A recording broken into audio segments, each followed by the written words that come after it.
नमस्कार, सीक्रेट कलम में आप सभी का स्वागत है। आशा करते हैं आप सभी अच्छे होंगे। आशा है कल का जो वीडियो अपलोड हुआ था हमारे चैनल पर राष्ट्रीय शिक्षा नीति का पार्ट 1 और आज पार्ट 2 भी अपलोड हो गया है, तो आपने वो वीडियो देखा होगा। अगर आप वो वीडियो देखते हैं तो हमें नहीं लगता राष्ट्रीय शिक्षा नीति से आपका क्वेश्चन इधर उधर जाएगा। और ईवीएस का जो पार्ट 1 टू पार्ट 6 है, तो ईवीएस का आपका वो रामबाण रहेगा, उससे बाहर क्वेश्चन नहीं आएगा। शिक्षण का जहाँ तक बात रहा, वो लोग आप मेहनत कीजिए, अगर उस पर भी बोलेंगे तो कुछ वीडियो उस पर बनाया जाएगा। ठीक है, तो आज का जो टॉपिक्स है वो है ईवीएस के रिलेटेड कुछ नेम्स वगैरह हैं, जैसे अल-बेरूनी हो गया, कल्पना चावला, बछेंद्री पाल, सुनीता विलियम्स, जिससे इम्पोर्टेंट क्वेश्चन ईवीएस के आते हैं। तो ये सारे को यहाँ पे एक साथ सम्मिलित किया गया है ताकि आपको पढ़ने में, रिवीजन करने में कोई दिक्कत ना हो। तो चलिए आज का वीडियो स्टार्ट करते हैं। फर्स्ट आपका है अल-बेरूनी। अल-बेरूनी जो था 1000 से भी ज़्यादा साल पहले एक यात्री भारत आया था। तो कितने साल पहले? 1000 से भी ज़्यादा साल पहले। और इसका नाम क्या था? अल-बेरूनी। वो जिस देश से आए थे उसका नाम है उज्बेकिस्तान। तो अल-बेरूनी कहाँ से आया था? उज्बेकिस्तान से आया था। ठीक है, अल-बेरूनी ने बहुत ही बारीकी से चीज़ों और जगहों को देखा और उनके बारे में लिखा, जो कि उनके देश से क्या थी? अलग थी। तो उसी चीज़ के बारे में उन्होंने लिखा। अल-बेरूनी उस समय के तालाबों के बारे में लिखते हैं कि यहाँ के लोग तालाब बनाने में तो माहिर ही हैं, अगर हमारे देश के लोग इन्हें देखेंगे तो हैरान ही रह जाएंगे। तो किसके बारे में वर्णन किया था? तालाब के बारे में। ठीक है, अल-बेरूनी उस समय के तालाबों के बारे में जो लिखे थे तो वही था कि वो वहाँ के देश के लोग देखेंगे तो हैरान रहेंगे, क्योंकि बहुत बड़े बड़े भारी पत्थरों को लोहे के कुंडों और सरियों से जोड़कर तालाब के चारों तरफ चबूतरे बनाए गए थे। ये तालाब आप देख रहे हैं इस फिगर में। ठीक है, इन चबूतरों के बीच में ऊपर से नीचे जाती हुई सीढ़ियाँ जो है ऊपर से नीचे की ओर जाती थी। लोगों को उतरने और चढ़ने के लिए अलग अलग रास्ते होते थे ताकि भीड़ ना हो, लोगों को परेशानी ना हो। और ये तालाब आप देख ही रहे हैं। ठीक है,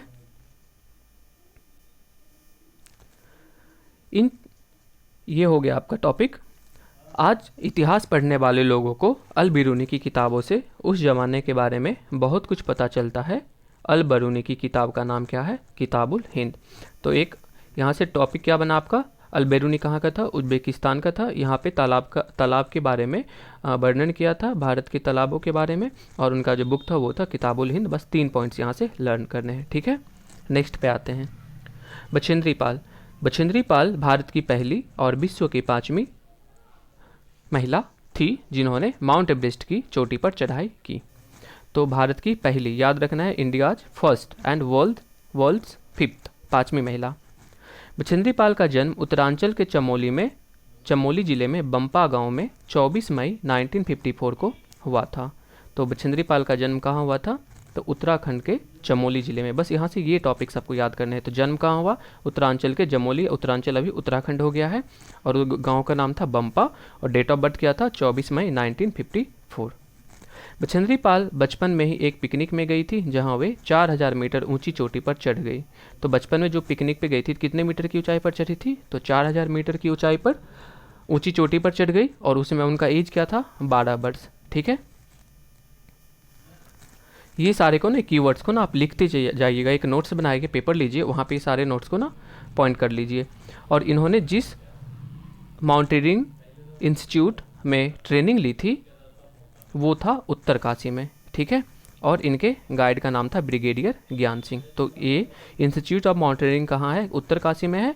ठीक है, और ट्रेनिंग जो देने वाले गाइड थे उनका नाम था ब्रिगेडियर ज्ञान सिंह।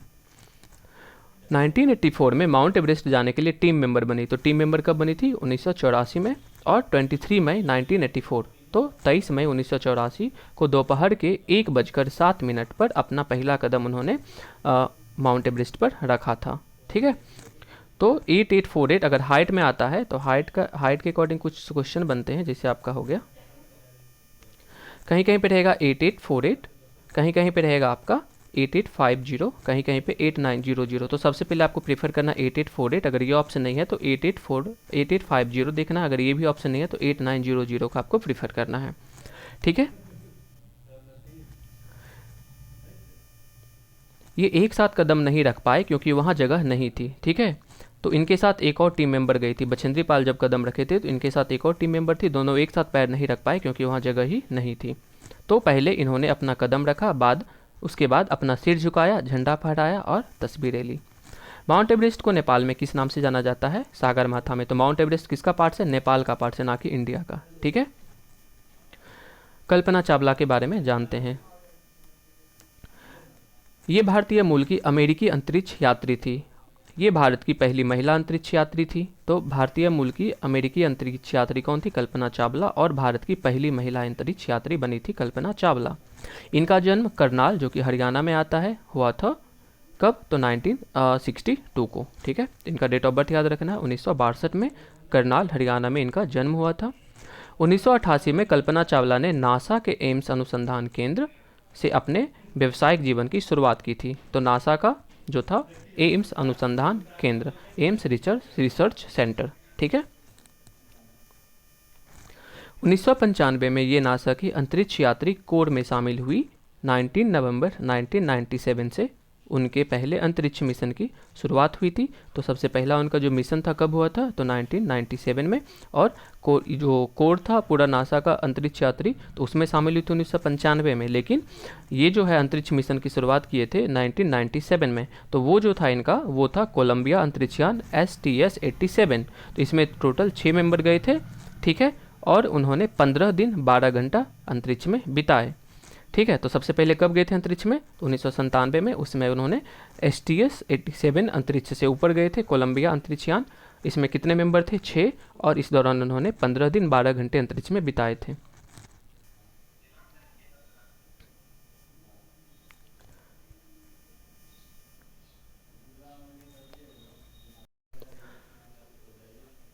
जनवरी 2003 को उन्होंने दूसरे अंतरिक्ष अभियान, पहला जो अभियान था उनका 1997 में था और दूसरा जो अभियान था इनका 2003 में था।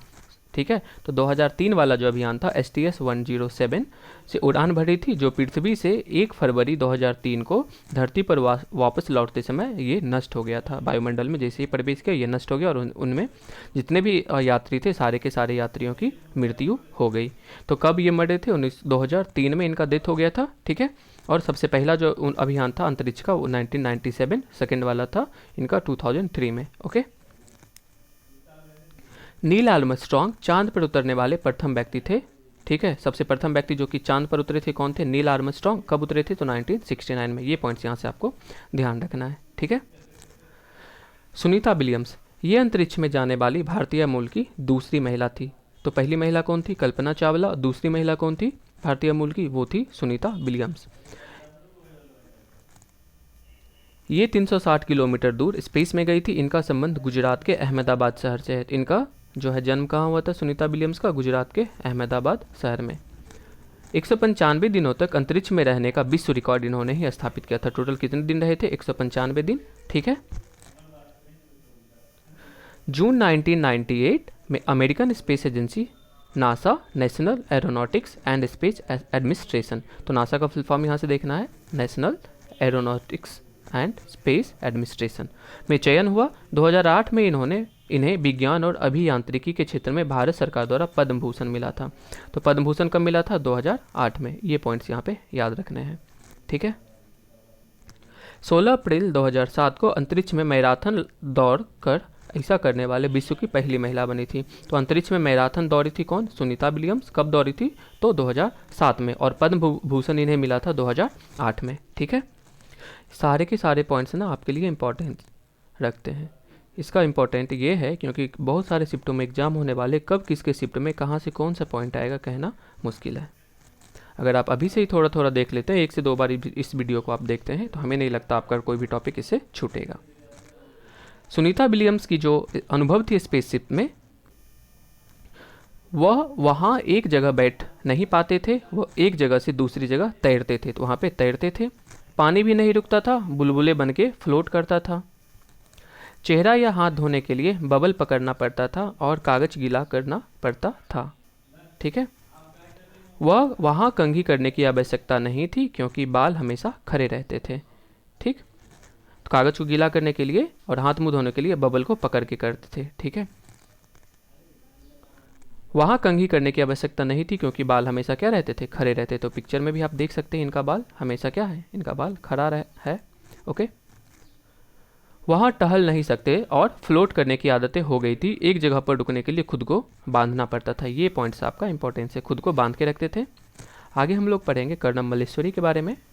कर्णम मल्लेश्वरी एक वेट लिफ्टर थी। ये बच्चा बहुत यहीं फंसता है, वेट लिफ्टर आंध्र प्रदेश की रहने वाली थी। ये 130 किलोग्राम तक भार उठा लेती थी और इन्होंने भारत के बाहर टोटल 29 मेडल्स जीते हैं। ठीक है, और इनके पिता जो थे कांस्टेबल थे। ठीक है,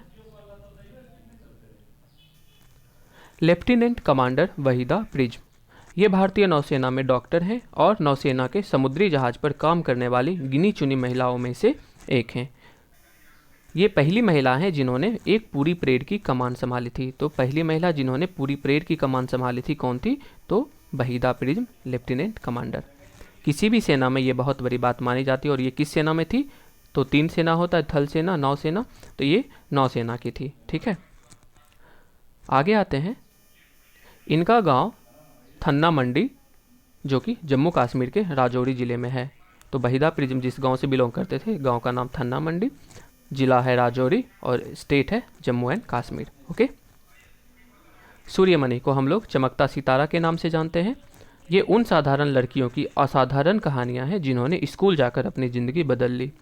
तो यहाँ से एक पॉइंट से बनता है चमकता सितारा किनको कहेंगे आप, तो सूर्यमणि को। सूर्यमणि चाहती थी कि लोग त्योहारों पर अपने गीत गानों को गाए, उन्हें भूले ना, अपने पहनावों को चाव से पहने।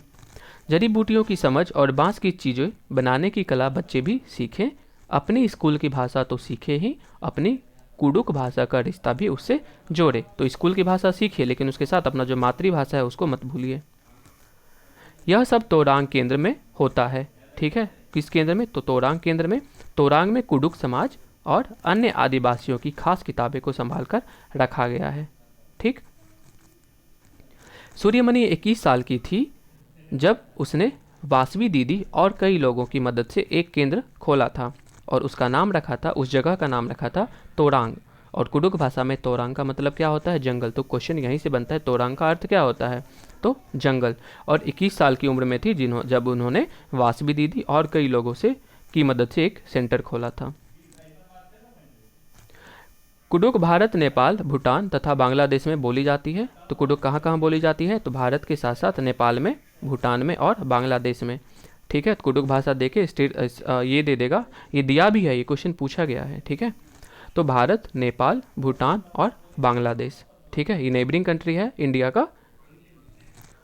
भारत में यह बिहार, मध्य प्रदेश, छत्तीसगढ़, झारखंड और एवं पश्चिम बंगाल के उड़ाव जनजातियों द्वारा बोली जाती है और इसको उड़ाव भाषा भी कहते हैं। कुडुक को आप उड़ाव भाषा भी कहते हैं और उड़ाव जो है जनजाति पश्चिम बंगाल में रहती है।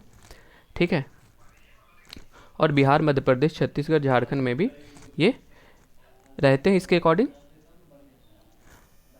दांडी यात्रा की शुरुआत कब हुई थी, तो दांडी यात्रा की शुरुआत हुई थी 1930 में। अंग्रेजों ने भारत के आम लोगों को नमक बनाने पर पाबंदी लगा दी थी, जिस कारण गांधी जी ने दांडी यात्रा शुरू की थी। गांधी जी का ये कहना था कि जो चीज़ हमें कुदरत ने दे दी है तो उसे बनाने पर बंदिश कैसी। ठीक है, और ये जो यात्रा हुआ था इनका अहमदाबाद से लेके दांडी के समुद्र तट तक। राकेश शर्मा के बारे में हम पढ़ेंगे। तो भारत के प्रथम और विश्व के 138वें अंतरिक्ष यात्री राकेश शर्मा का जन्म 13 जनवरी 1949 को पंजाब के पटियाला में हुआ था। तो राकेश शर्मा का जन्म कहाँ हुआ था, तो पंजाब के पटियाला में। और भारत के प्रथम अंतरिक्ष यात्री राकेश शर्मा। ठीक, वह 3 अप्रैल 1984 को सोवियत संघ के अंतरिक्ष यान सोयूज T-11 से अंतरिक्ष के लिए रवाना हुए थे। तो कब हुए थे, तो 1984 में हुए थे। विश्व के 138वें अंतरिक्ष यात्री थे और इनका जन्म हुआ था 1949 में पंजाब के पटियाला में। जिस अंतरिक्ष से गए थे उसका अंतरिक्ष यान का नाम था सोयूज T-11। ठीक है, 7 दिन 21 घंटे और 40 मिनट स्पेस स्टेशन सॉल्यूट 7 में बिताने के बाद वह धरती पर लौट आए थे। और 1984 में भारत सरकार द्वारा इन्हें अशोक चक्र से सम्मानित किया गया था। इन्होंने सोवियत रूस के यूरी गागरिन केंद्र में अंतरिक्ष यात्री का प्रशिक्षण प्राप्त किया था। तो प्रशिक्षण इन्होंने कहाँ लिया था अंतरिक्ष में जाने के लिए? तो यूरी गागरिन केंद्र, जो कि सोवियत रूस में पड़ता है। और 1984 में भारत सरकार द्वारा इन्हें अशोक चक्र दिया गया था। और उधर आपने पढ़ा था 2018 में पद्म भूषण दिया गया था। ठीक है, तो आज के लिए हमें नहीं लगता कि अब कोई टॉपिक इसमें छूटा है। ठीक है, तो ये वीडियो का एंड यहीं पे होता है। आशा है ये वीडियो आपको अच्छी लगेगी। अगर वीडियो आपको अच्छी लगे तो आप इसे शेयर कर सकते हैं अपने दोस्तों के साथ, ताकि उनका भी हेल्प हो जाए। और हमारे चैनल को आप सब्सक्राइब भी कर सकते हैं, ताकि आगे का जो भी नोटिफिकेशन हो प्रॉपर आपको मिले। ठीक है, तो आज के लिए इतना ही। धन्यवाद। आपका दिन शुभ रहे।